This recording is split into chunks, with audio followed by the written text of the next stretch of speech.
you're doing a self-help password reset, they ask you something that is going to be known to you. For example, what's your name? What's your favorite color? Where were you born? Can I not find out that information? In fact, haven't you heard about that breach where all the celebrities, their photos that they took with their cameras, they had no idea that they were being backed up to the iCloud, and attackers were able to get into those photos by doing simple answers to the self-help password reset, because the answers or the questions were, what is your dog's name? Gee, do you think I can go find out what the name of Jennifer Lawrence's dog is, or what city she was born in? And so they were able to get in and grab the photos and push them out. It was very embarrassing for a lot of those individuals. And of course, the other attack vector is, guess what?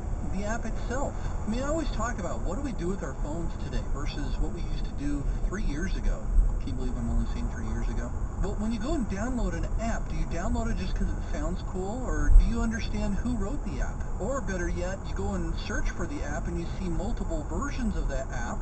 So are you getting the app from the right vendor? If you do a search for Dropbox, I'm sure you'll see more than just the Dropbox by Dropbox app out there. Also, one of the big attack vectors for us when it comes to the apps is the permissions that are associated with installing those apps. And we'll talk about those and show you how we double check those, but as I always say, there is no reason in the world that some entertainment game that I plan on playing needs access to my contacts or needs access to make a phone call. And sometimes these permissions are really hard to understand because you may be thinking, well, this game doesn't need access to my network. Well, maybe it does because you're playing an online game or a game against other individuals.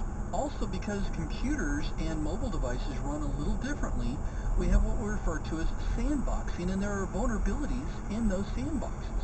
Dale, what do you mean by sandboxes? Okay, calm down. What sandboxing is, it's basically taking the program and separating it for security purposes to protect the system and the users by allowing what the application has access to and what it doesn't have access to.